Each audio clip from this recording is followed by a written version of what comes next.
Sir, ജലവിഭവ വകുപ്പ് മന്ത്രി. സർ, അടൂർ നിയോജകമണ്ഡലത്തിലെ ജലസേചന കനാലുകളുടെ സംരക്ഷണം ഇന്ന് അതീവ ഗുരുതരമായ അവസ്ഥയിലാണ് സർ.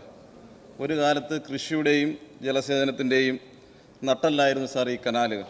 ഇന്ന് ചെളി നിറഞ്ഞും കയ്യേറ്റങ്ങൾ കൊണ്ടും കാടുമൂടിയും ഇന്ന് ജലസേചനം തടസ്സപ്പെട്ട് കിടക്കുന്നു സാർ. നടപ്പാലങ്ങൾ തകർന്ന അപകടാവസ്ഥയിലാണ് സാർ. ഏഴംകുളം ഗ്രാമപഞ്ചായത്തിലെ 17, 18, 19 വാർഡുകളിലെ ഒരു നടപ്പാലം കഴിഞ്ഞ 2 ആഴ്ചയ്ക്ക് മുമ്പ് തകർന്നു വീണു സാർ. സ്കൂൾ കുട്ടികൾ നടന്നു പോകുന്നതും മറുകര പോകുന്നതുമായിട്ടുള്ള ഒരു നടപ്പാലമാണ് തകർന്നു വീണിരിക്കുന്നത് സാർ.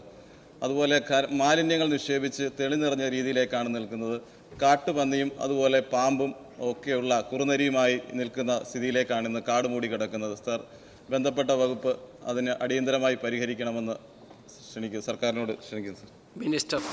സർ, അടൂർ നിയോജകമണ്ഡലത്തിലൂടെ കടന്നു പോകുന്ന കനാൽ പ്രദേശങ്ങളുടെ അപകടാവസ്ഥ പരിഹരിക്കുന്നത് സംബന്ധിച്ച് ബഹുമാനപ്പെട്ട MLA ഉന്നയിച്ച സബ്മിഷൻ്റെ അടിസ്ഥാനത്തിൽ ഇതുമായി ബന്ധപ്പെട്ട ഇപ്പോഴത്തെ അവസ്ഥ സർക്കാർ പരിശോധിക്കുകയുണ്ടായി. കല്ലട ഇറിഗേഷൻ പ്രോജക്റ്റിൻ്റെ വിവിധ ഭാഗങ്ങൾ തകർച്ച നേരിട്ടിരിക്കുന്നു എന്നുള്ളത് വസ്തുതയാണ്. ഈ കനാലുകളെ ക്രോസ് ചെയ്തു പോകുന്ന ചെറുതും വലുതുമായ 75 പാലങ്ങളും സൂപ്പർ പാസേജ് ഉൾപ്പെടെ 241 നടപ്പാലങ്ങളുണ്ട്. ഇതിൽ ഭൂരിഭാഗവും കാലപ്പഴക്കത്താൽ ജീർണിച്ച അവസ്ഥയിലും കൈവരികൾ തകർന്ന സ്ഥിതിയിലുമാണെന്ന് കണ്ടെത്തിയിട്ടുണ്ട്. ഏകദേശം 45 വർഷം പിന്നിട്ട ഇവിടുത്തെ നിർമ്മാണ പ്രവർത്തനങ്ങൾ സുരക്ഷിതമാക്കുന്നതിന് അടിയന്തരമായി പുനരുദ്ധാരണ പ്രവർത്തനങ്ങൾ നടത്തേണ്ടതുണ്ട്. സാർ, ഇവിടെ ചൂണ്ടിക്കാണിച്ചതുപോലെ ഏഴംകുളം പഞ്ചായത്തിൽ കാപ്പിൽ ഉന്നതി ഭാഗത്ത് കനാലിന് കുറുകെയുള്ള സൂപ്പർ പാസേജ് തകരുകയുണ്ടായി.